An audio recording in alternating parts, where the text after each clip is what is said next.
Hello everyone, कैसे हैं आप लोग। आशा करता हूं आप सभी अच्छे होंगे। मेरा नाम है शुभांशु और स्वागत करता हूं आप सभी का भारत का अपना लर्निंग अड्डा बैरोंज लर्निंग एकेडमी में।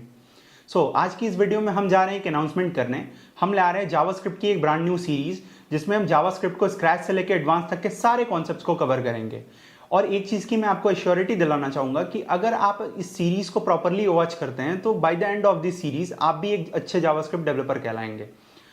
इस सीरीज की हमारी फर्स्ट वीडियो रहेगी जिसमें हम कवर करेंगे इंट्रोडक्शन पार्ट को जावास्क्रिप्ट के, और हम ये भी देखेंगे कि आखिर जावास्क्रिप्ट इतनी पॉपुलर क्यों है मार्केट में, इतनी डिमांड क्यों है इसकी।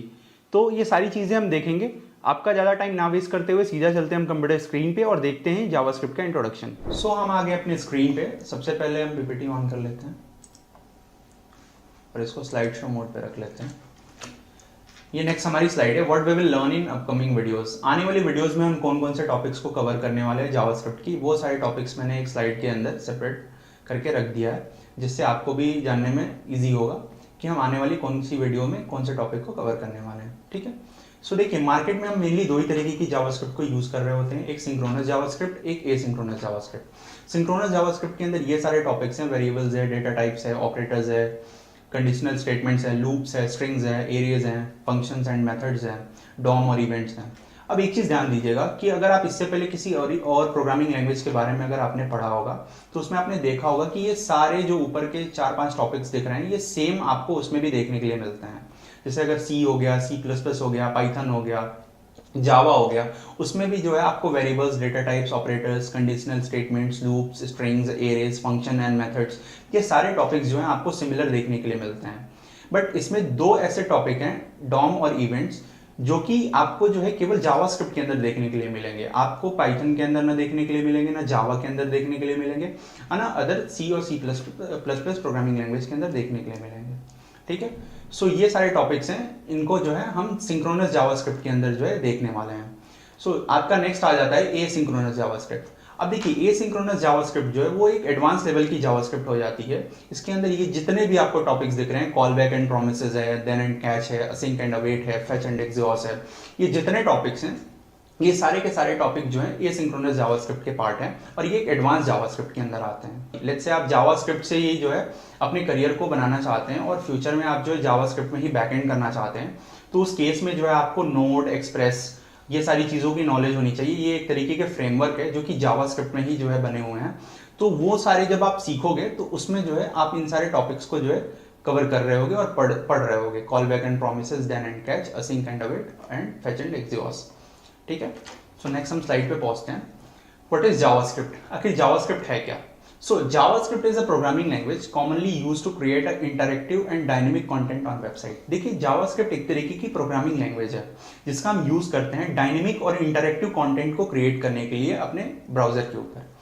अब मैं आपको एक जो है एग्जांपल दिखाना चाहूंगा, एक वेबसाइट ओपन करके। आ जाता हूं मैं अपने स्क्रीन पे और मैं ब्राउजर ओपन कर लेता हूं। क्रोम मैंने ओपन कर लिया है और यहाँ पे मैं एक वेबसाइट सर्च करता हूँ, MDN रेफरेंस। ठीक है।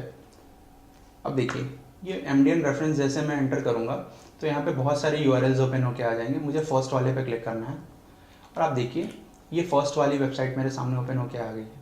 अब देखिए, यहाँ पे आपको टॉप बार पे जो है नेविगेशन बार पे आपको एक ऑप्शन दिख रहा होगा थीम का। जैसे आप थीम पे क्लिक करेंगे तो आपके सामने ड्रॉप डाउन ओपन होके आएगा और यहाँ पे जो है OS डिफॉल्ट लाइट और डार्क दिख रहा है। आपको लाइट पे क्लिक करना है। आप जब लाइट पे क्लिक करेंगे तो आप देखिए आपके पूरे वेबसाइट का, मतलब पूरे पेज का जो है बैकग्राउंड कलर क्या हो गया, व्हाइट हो गया, और कलर क्या हो गया, ब्लैक हो गया है। मतलब इसके अंदर के जितने टेक्स्ट है वो सब ब्लैक और ग्रे में दिख रहे हैं और जो आपका बैकग्राउंड कलर है पूरे वेबसाइट का वो व्हाइट हो गया है, मतलब लाइट हो गया है पूरी तरीके से। इस तरीके का जो है फीचर हम क्रिएट करने के लिए जावास्क्रिप्ट का यूज करते हैं और इससे हम जो है जावास्क्रिप्ट को अचीव कर सकते हैं।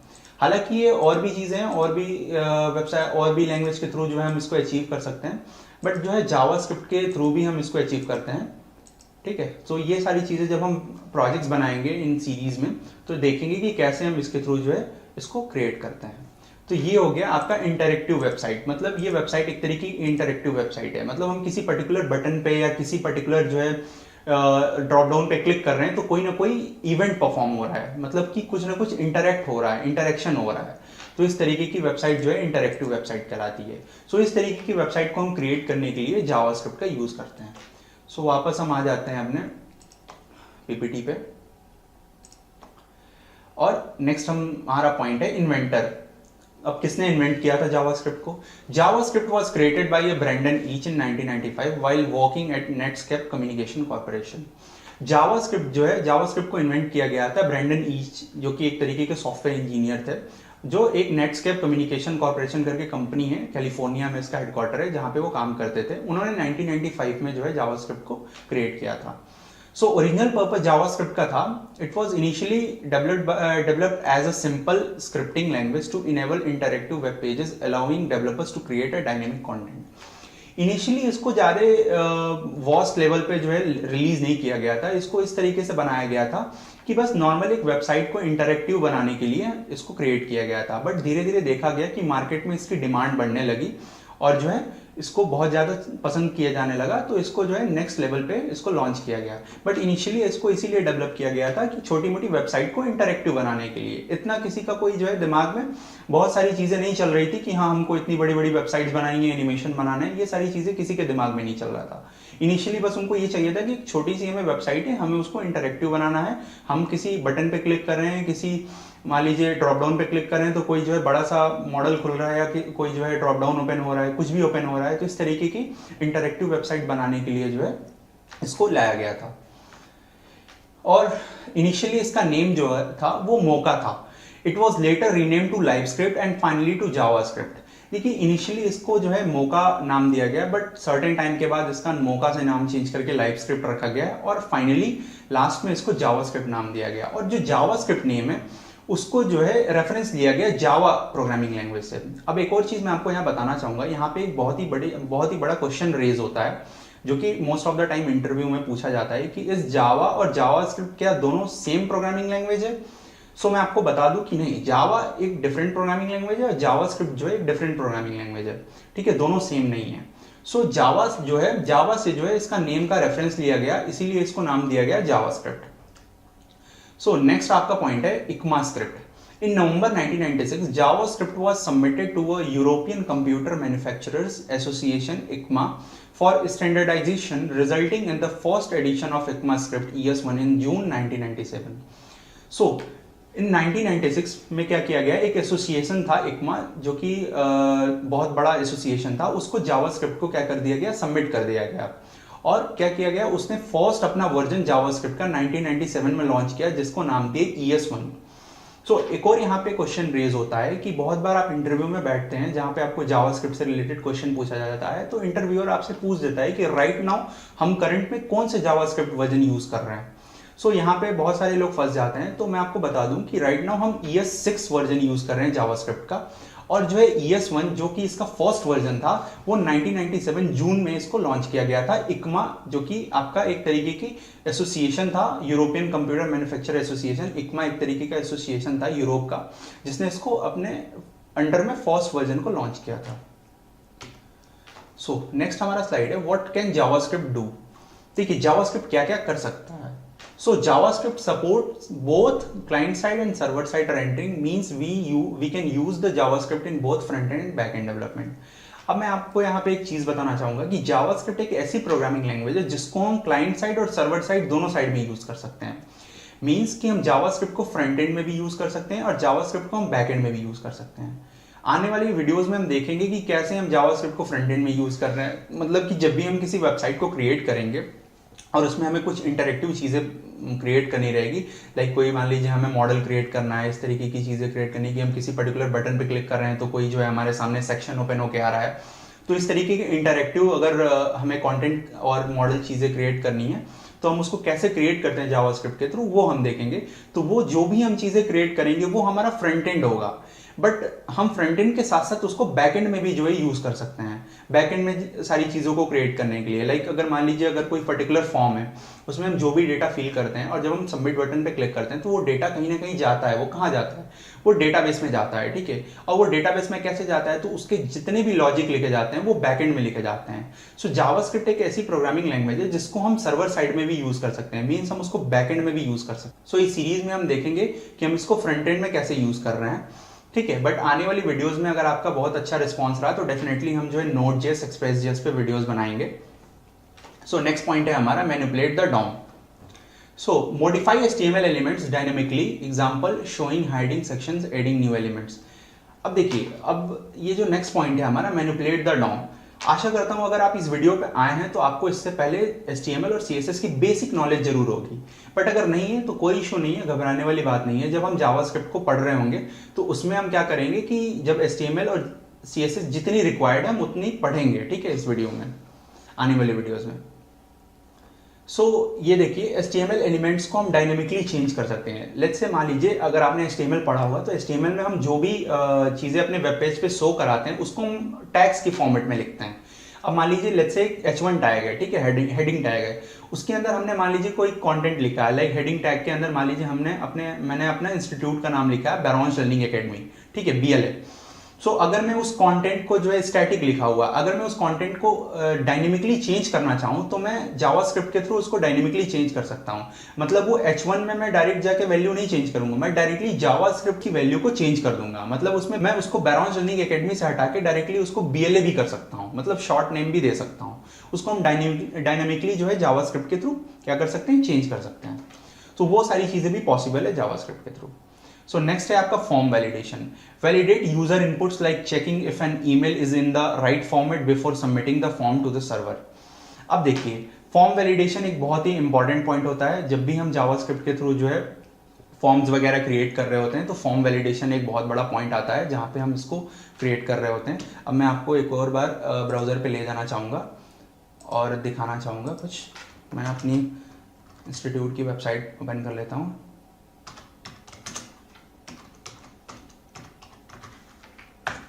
बैरोन्स लर्निंग एकेडमी। देखिए, जैसे आप इस वेबसाइट को ओपन करेंगे तो नीचे आएंगे, ये देखिए राइट साइड में आपको एक फॉर्म दिख रहा होगा, गेट आवर कोर्सेज ब्रोशर, ठीक है। आपको क्या करना है, इस फॉर्म में दो फील्ड्स आपको दिख रही हैं, योर नेम और योर ईमेल। आपको कुछ नहीं करना है, और ये नीचे एक नंबर का फील्ड दिख रहा है, आपको कुछ नहीं करना है, डायरेक्टली आपको डाउनलोड नाउ के बटन पे क्लिक कर देना है। अब देखिए, जैसे आप डाउनलोड नाउ के बटन पे क्लिक किए तो उस फील्ड के नीचे हमारा एक रेड कलर का मैसेज आने लगा, प्लीज फिल दिस फील्ड। ये जो है आपका वैलिडेशन मैसेज है। मतलब कि जब तक आप इस फील्ड को जो है प्रॉपरली फिल नहीं करेंगे तब तक आप यहाँ पे डाउनलोड बटन पे क्लिक करेंगे तो कोई नेक्स्ट एक्शन परफॉर्म नहीं होगा।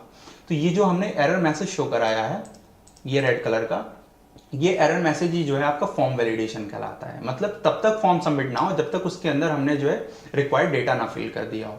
तो इस तरीके का जो है फॉर्म वैलिडेशन भी हम जावास्क्रिप्ट के थ्रू क्रिएट कर रहे होंगे आने वाली वीडियोज में। तो फिर से मैं अपने स्लाइड शो मोड पे आ जाता हूँ और नेक्स्ट पीपीटी में हम आते हैं, देखते हैं नेक्स्ट स्लाइड पे Ajax. What is Ajax basically? So Ajax में क्या होता है, fetch and load data from a server in a background without refreshing the page. अब देखिए, ये थोड़ा सा एडवांस हो जाएगा आपके लिए, हो सकता है आपको ये चीज़ें ना समझ में आए, बट मैं एक ब्रीफ ओवरव्यू दे रहा हूँ कि आपको एटलीस्ट आइडिया लग जाए कि एजेक्स क्या होता है, एनिमेशंस क्या होते हैं, इवेंट हैंडलिंग क्या होते हैं, जिससे आपको आने वाले टाइम में जब मैं इस तरीके के टर्म्स को यूज़ करूँ तो आपको प्रॉब्लम ना हो समझने में। देखिए, एजेक्स क्या है, एक तरीके का कॉन्सेप्ट है जावास्क्रिप्ट के अंदर जिसका हम यूज़ करते हैं बैकएंड से डेटा को फेच करने के लिए। बैकएंड इन द सेंस कि लेट्स से आपके डेटाबेस में कोई डेटा आ रहा है, ठीक है, आप क्या चाहते हैं, उस डेटा को डेटाबेस से गेट करके अपने यूआई के ऊपर डिस्प्ले कराना चाहते हैं, या उस डेटा को गेट करके यूआई के ऊपर अपडेट कराना चाहते हैं या डिलीट कराना चाहते हैं। सो उस केस में हम एजेक्स का यूज कर रहे होते हैं। एजेक्स एक ऐसा कॉन्सेप्ट होता है जिसके थ्रू जो है हम डेटा, किसी पर्टिकुलर डेटा पे काम कर रहे होते हैं। मींस कि अगर हम किसी पर्टिकुलर रो को या किसी पर्टिकुलर जो है हेडिंग को अगर हम अपडेट करा रहे हैं तो क्या करेगा, एजेक्स उस पर्टिकुलर हेडिंग को अपडेट करेगा, ना कि पूरे वेबसाइट पे किसी भी चेंज को अपडेट करेगा। इन द सेंस कि अगर मैं नॉर्मल जो है विदाउट एजेक्स जो है अगर मैं किसी डेटा को फेच करके लाता हूं और मैं उसको अपडेट कराता हूं तो क्या करेगा कि अपडेट करने के बाद मेरी पूरी वेबसाइट को क्या कर देगा, रिफ्रेश कर देगा। मतलब पूरे पेज को जो क्या कर देगा, वो रिफ्रेश कर देगा। बट अगर मैं एजेक्स का यूज करता हूं तो मैं किसी पर्टिकुलर सेक्शन में अगर चेंज कर रहा हूं तो उतना ही सेक्शन क्या होगा, चेंज होगा, ना कि पूरी वेबसाइट मेरी रिफ्रेश होगी, ना कि मेरी पूरी वेबसाइट में चेंज होगा। तो ये हमारा जो है इस केस में जो है हम एजेक्स का यूज कर रहे होंगे। और नेक्स्ट आपका पॉइंट आ जाता है एनिमेशंस। अब देखिए, एनिमेशंस क्या होते हैं, create smooth animations and transition, example slider fades. अब देखिए क्या होता है, बहुत बार आपने देखा होगा कि किसी आप वेबसाइट पे विजिट करते हैं तो देखते हैं कि बहुत सारे उसके वेबसाइट के अंदर के जो कंपोनेंट्स होते हैं वो बहुत ही सुंदर लग रहे हैं देखने में, मतलब कि वो आपके सामने जो है रेंडर हो रहे हैं, बहुत ही एनिमेट हो गए, बहुत ही ट्रांजिशन के साथ रेंडर हो रहे हैं। तो वो कैसे बनते हैं, उनको जो है हम जावास्क्रिप्ट के थ्रू भी बना सकते हैं। अब एनिमेशंस के अंदर भी जावास्क्रिप्ट की कुछ लाइब्रेरीज हैं, जैसे कि 3.js है, GSAP है, लोकोमोटिव है, ये सारी लाइब्रेरीज है जिनका हम यूज कर रहे होंगे जावास्क्रिप्ट के एनिमेशंस को क्रिएट करने के लिए। और अगर एक बार और मैं बताना चाहूंगा कि अगर आपका रिस्पॉन्स अच्छा आता है इन वीडियोस पे तो डेफिनेटली हम एनिमेशंस पे भी वीडियो बनाएंगे, ठीक है। और इनके जो है आगे सारे जो भी लाइब्रेरीज हैं इनको हम कवर करेंगे और जो इनके फ्रेमवर्क है उनको हम कवर करेंगे, ठीक है। सो नेक्स्ट आपका पॉइंट आ जाता है event handling. So react to user events like clicks, keywords, inputs and mouse events. अब देखिए इवेंट हैंडलिंग क्या होता है, कि जब भी आप किसी भी पर्टिकुलर बटन पे आप क्लिक कर रहे हैं या कहीं भी क्लिक कर रहे हैं तो कोई ना कोई टास्क परफॉर्म हो रहा होगा, ठीक है, वेबसाइट के अंदर। उन सारे टास्क को परफॉर्म कराने के लिए हम जावास्क्रिप्ट का यूज कर रहे होंगे। अब जैसे मैं आपको एक एग्जांपल लेके समझा दूं, आपको हमारी वेबसाइट पे ऊपर दिख रहा होगा कि रजिस्टर फॉर ट्रेनिंग का एक बटन, ठीक है, और इसके जस्ट ऊपर आपको दिख रहा होगा ऑफिशियल लॉगिन का एक बटन। आपको क्या करना है, इस ऑफिशियल लॉगिन बटन पे क्लिक करना है। जैसे आप इस ऑफिशियल लॉगिन बटन पे क्लिक किए, आप देखिए कि आपके सामने ये सेक्शन कैसे एनिमेट होके आया, ठीक है। अगर मैं अब फिर से इस पे क्रॉस पे क्लिक कर दूं तो ये देखिए ये सेक्शन गायब हो जाएगा। फिर से मैं अगर इस ऑफिशियल लॉगिन पे क्लिक करूं तो ये देखिएगा सेक्शन कैसे एनिमेट होके आएगा। मतलब इनिशियली ये सेक्शन हाइड रह रहा है, बट जब मैं उस पर्टिकुलर बटन पे क्लिक कर रहा हूं ऑफिशियल लॉगिन पे तो ये सेक्शन एनिमेट होके हमारे सामने ओपन होके आ रहा है। सो इस तरीके के सेक्शन को क्रिएट करने के लिए हम जो जावास्क्रिप्ट का यूज कर सकते हैं और हम उसको जावास्क्रिप्ट के थ्रू अचीव कर सकते हैं। सो ये देखिए इसी को जो है इंटरैक्टिव बोलते हैं। मतलब कि जब मैंने किसी पर्टिकुलर बटन पे क्लिक किया तो मैंने उस वेबसाइट के उस पर्टिकुलर पार्ट से इंटरैक्ट किया और मैंने बोला कि जो भी इसके थ्रू जो है आपको परफॉर्म करना है, जो भी इसके बिहाइंड द सीन आपको जो भी चीजें या जो भी टास्क परफॉर्म करना है वो आप परफॉर्म करो और मेरे सामने रिजल्ट लेके आओ। सो उसी तरीके से मैंने जब उस बटन पे क्लिक किया तो मेरे सामने क्या हुआ, एक नॉर्मल पॉपअप ओपन होके आया जिसके अंदर ये सारे फॉर्म्स आपको खुल के आए देखने के लिए, ठीक है। सो इसको मैं यहां से क्रॉस कर दूंगा तो यही होता है बेसिकली आपका event handling, react to user events like clicks, keywords, inputs and mouse events, ठीक है। सो आज के लिए बस इतना ही, मिलते हैं आपसे नेक्स्ट वीडियो में। और नेक्स्ट वीडियो में हम देखेंगे installation of code editor. Code editor मतलब एक विजुअल स्टूडियो कोड एक तरीके का कोड एडिटर होता है जिसका हम यूज करते हैं जावास्क्रिप्ट के कोड को रन कराने के लिए। सो आने वाली वीडियो में हम उसको देखेंगे कि कैसे हम उसको यूज कर सकते हैं और कैसे हम उसको इंस्टॉल करेंगे अपने सिस्टम के अंदर, और डिफरेंट सिस्टम में भी देखेंगे। Like if you are using a Mac में कैसे उसको इंस्टॉल करते हैं और कैसे जो है आप विंडोज में इंस्टॉल करते हैं, दोनों में हम देखेंगे कि कैसे उसको हम इंस्टॉल कर सकते हैं। सो आज के लिए बस इतना ही। अगर ये वीडियो अच्छी लगी हो तो इस वीडियो को लाइक करें, इस चैनल को सब्सक्राइब करें, और अगर इस वीडियो से रिलेटेड कोई भी अगर आपको डाउट हो तो आप कमेंट सेक्शन में जाके पूछ सकते हैं, हम डेफिनेटली आपके डाउट को रिजॉल्व करेंगे। और इस वीडियो को ज़्यादा से ज़्यादा अपने दोस्तों के साथ शेयर करें। आपको बेनिफिट मिल रहा है तो डेफिनेटली उनको भी बेनिफिट मिलना चाहिए। तो till then keep learning and keep shining.